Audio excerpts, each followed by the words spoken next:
Hi, my name is Ruth Agbaji, and I am the CEO and founder of CodeWiz. CodeWiz is an after-school program for kids ages 7 through 17. We teach kids how to unlock their inner geniuses through coding and robotics. I founded this company in 2017, and we started franchising in 2019, and now we have 5 locations across the US. So I started my business back in 2017. I left the corporate world and I started CodeWiz because I was really looking for flexibility in my life, and I really wanted control over my life. I basically wanted to be my own boss, and it was largely driven by a need to be with my family, a need to have time for my family.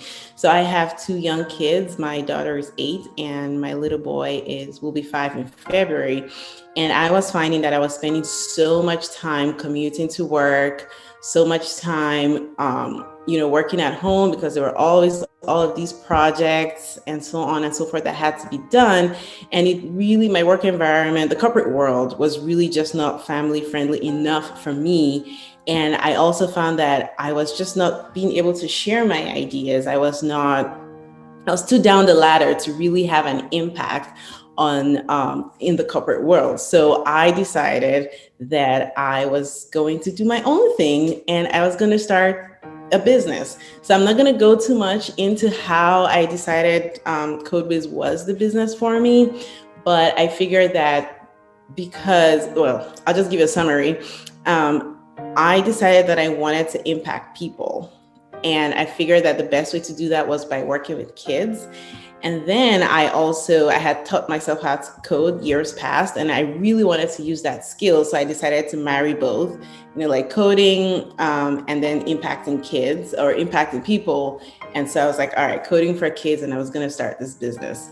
And it all seemed great. It all felt like this was a foolproof plan. Everybody that I told this to, they said, oh my gosh, this is genius. This is great. You're going to do so well. Everybody needs this. Parents understand the need for coding education for their kids. The schools are not able to catch up. So it seemed like everything was just going great. Like all the stars were aligning. I went to the bank, and the bank that doesn't usually give loans to, new startup businesses, they give us a loan to start up. They were providing us with all these resources. And it was like, awesome, this is going to be so great. And, I found a space because we have a brick and mortar location. I found a space again. Everything was just going so smoothly. The space was perfect. We didn't have to spend too much money to fit it up. So I started the business, and it was going good. Our first open house, we had like 50 or so people show up, and half of those people signed up. And it was just like, all right, I got this. I don't have a business background, so that was one of my biggest fears. But it was just really going well, and everybody was excited about it. The moms groups were supportive, and it looked like things were just going to go smooth sailing from here. But then something happened.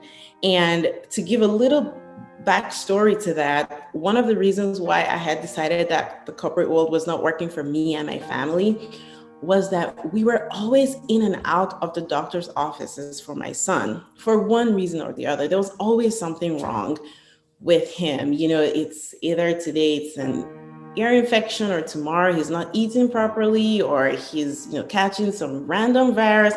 There was always something. So we're always in and out of the doctor's offices. And so I was burning through sick time a lot, and I was kind of tired of always asking my manager for time off. And then as we kept going back and forth to the doctor's offices, we started to notice some other things were different about him.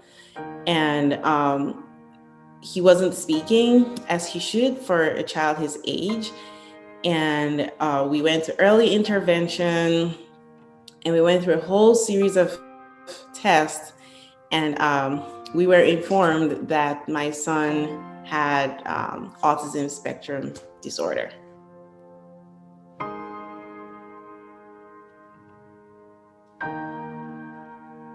So here we are with this autism spectrum disorder diagnosis. And this was December of 2017. And we had opened our doors October 31st of 2017. So we had just had about a month of business when we got this diagnosis. And it was really, really hard, because the first thing was, you go read, you go Google and try to understand what ASD is.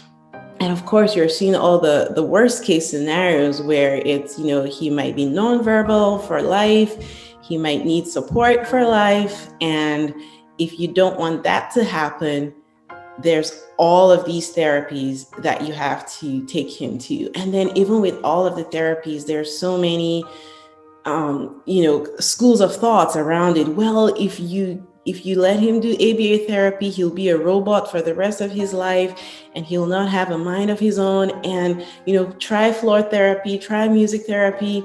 And so in the end, it's like, all right, we're just going to have to try everything, like every therapy possible. Then on top of that, and slightly related to the autism diagnosis, he was also diagnosed with a food aversion disorder. So he won't eat anything. Actually, up till today, he's fed by a tube in his belly. And we had to put a tube in his belly sometime in 2018. So it was just like, blow after blow, just something kept coming up with this child. And as a mom, I believe that I was called to take care of him. I believe that between me and my husband, of course, it was our duty to care for him and to make sure he's able to have the best treatment possible to help him get over this hump or to help him live with his diagnosis. But now I had this business at the side, which was like my third child, that I had poured in so much time, effort, and money into. And I had to ask myself the question, are you going to give up the business for this? Because now when we looked at our schedule, my husband works, he's a physician, so he's always at work. And it was falling to me to take him to most of these appointments. And it's like, today you're driving 1 hour into Boston to meet the doctor. And then later in the afternoon, you have speech therapy. And then after that, you have feeding therapy. And then the next day, you have to take him to another doctor's appointment at an hour away, where you have to go for, some other therapy. And so it was just a lot. And I was like, there's no way I can do both. Like, that was my first thought. Like, there's no way I can do both. I have to drop one of them. And of course, I'm not going to give up my child. That was my first thought. But then, because we'd been a month into the business, I started to see the impact that we were already making on other kids. Kids coming to us saying this is a dream come true for them. They finally have found their tribe. I had employed people, so giving up the business would mean those people lose their jobs. I had signed a personal guarantee for the lease. It's a 5-year lease. Like, where would we start from to get out of that lease? There's so much that had gone into the business already that stopping that was also not an option. And it got to a point I said, okay, we're just going to have to do this. We're just going to have to do both of them. And we're just going to have to figure out how this is going to work. And we're just going to have to make it happen. So on an emotional level, I was feeling like a failure. I felt like my son's diagnosis was my fault, that I probably, maybe did not take the right vitamins, or I ate something that, was wrong, or maybe the way I carried the pregnancy, like there must have been something that I did wrong for him to have this diagnosis, which is not true, but that's how I felt. And that was the guilt that I carried for a long time. And then when I made the decision that I was going to both, help him overcome this diagnosis and run the business, that came with an incredible amount of guilt, because people always make you feel like you have to choose your child over everything else, and that you cannot have a career. If you have a special needs child, you drop everything, and you cannot have a career or pursue your dream and have a special needs child. And so I felt so guilty every time that I would have to maybe ask for some help with him, like maybe have a babysitter, take him to a therapy class. I would feel so incredibly guilty. And at the same time, with the business, I felt guilty as well, because I felt like I wasn't putting in as much time as I should be putting into the business to make it grow. So there was guilt all around. And then there was massive fear. Like, what if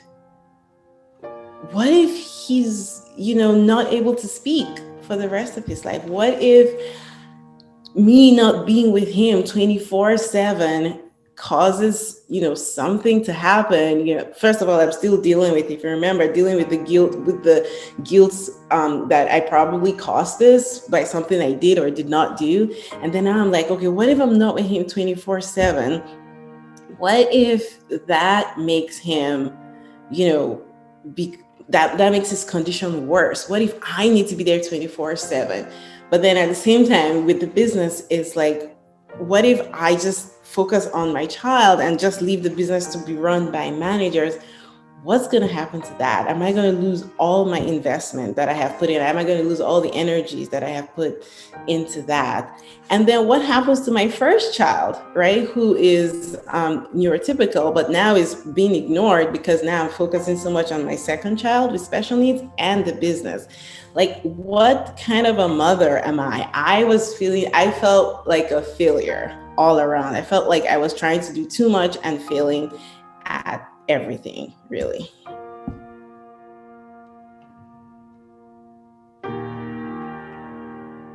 All right, so having felt all those feels, I think that, having a child who is, special needs is a challenge, but that has certainly brought to us a lot of good things. It has taught me a lot of lessons. The number one lesson on the business side is that you cannot grow a business without your team. And I learned the art of delegation. I delegated like no man's business. And what happened was, I just found someone and I said, hey, here's the situation. This is the situation with my child. I cannot be here all the time, but this business needs to grow. And so I need you to be a mini me. Do you understand? Yes. All right, great. And so what ended up happening was, I was just delegating a lot to her. Okay, I need you to do this. I need you to do that. I'll be texting her, emailing her. And she was so great. She was able to understand my vision and implement that and run with that. And it also formed the basis, the foundations for our franchise company, because I found that I was always repeating to her, oh, this is how we do this. This is how I want you to do this. And then it got to a point, all right, just write it down. Can we just start to put some manuals together? And so I would tell her, this is how we do something. And she puts it in a Google Doc. And that was what formed the basis of our operations manual. So up till today, my son is doing so much better. Like, if you meet him, you probably would not know that he has the autism spectrum disorder. But even with that, I am still barely involved on a day-to-day basis. I remain high level.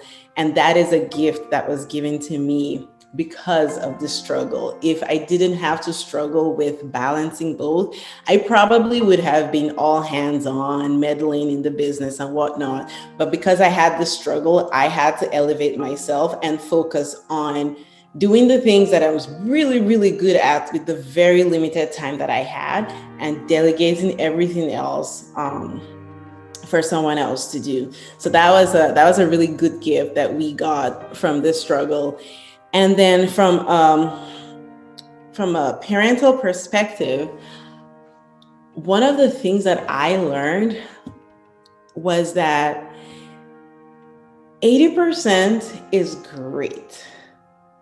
Things don't have to be perfect. The house doesn't have to be squeaky clean. The dishes don't always have to be done. Paper plates work just as well as the fancy plates. Like figuring out shortcuts to making things happen in the home that may not be what my mom taught me to do, but just figuring things out to just make things happen and move on was a gift to me. So I stopped stressing about, oh my gosh, I have to have homemade, home cooked meals. Oh my gosh, the kitchen needs to look so perfect and the flowers arranged so prettily. It's just the most important thing is that we are happy. The kids are happy. My husband's happy too. They're fed. They're semi clean, and everybody is happy. Everything else doesn't have to be perfect. And I said 80%. I think I'm going to drop that down to 60%. 60% is good. Just making sure that you're doing what is absolutely necessary and just forgetting about the rest. And that was a gift to me because as the business grew too, even though he was fine and he didn't need me as much, that opened up so much more time for me to start to grow the franchise side of the business. And I wasn't like just stressed out so much about, oh my gosh, home cooked meals and, pretty houses. Like I was able to just, put on my blinders to that and just hyper focus on what was important. And I think another thing that was a gift to me, because I didn't have too much time to be around him 24/7, I learned to trust in the professionals. Okay, is this what you want me to do? All right, we're going to do this. And I'm not going to go Google stuff. I'm not going to start overthinking things. This is what, the ABA therapist says is a great idea for me to do. The speech therapist agrees. We're just going to do these 5 things and we're going to trust that it's going to work and he's going to be okay. I'm not going to overthink this. It is what it is, right? It is what it is. I'm going to do my best, and my best, whatever the outcome, my best will be enough. I just didn't have the space and the time to stress and overthink things. I was just, all right, these are the things I have to do for him, and it's going to work, at least based on the experts, and I'm not going to stress about any of all the other worst case scenarios. Well, for someone it didn't work out, for this person that didn't happen. I'm just going to hyper focus. These are the things we need to do, and these are the things that we are going to get done. And I think that actually really helped him, because in the end, there were some things where some people would say, no, you don't stop therapy after 3 years. But it was like, we need to stop therapy because, well, first of all, this is what the experts say, it's time to stop. And then there's just no time. We don't have the capacity to keep doing all these extra things. And because we were following the experts so closely and just doing only what they were asking us to do, it worked out really, really great. And like I said, like today he's talking, he makes demands like there's no tomorrow. Some days I'm like, God, can you please just shut up? But I'm grateful. I'm so grateful that he is where he's at today. And I'm grateful for that struggle, because again, it has taught me so much about time management, so much about hyper focusing, so much about delegation, and so much about just doing the things that matter the most and just forgetting about everything else.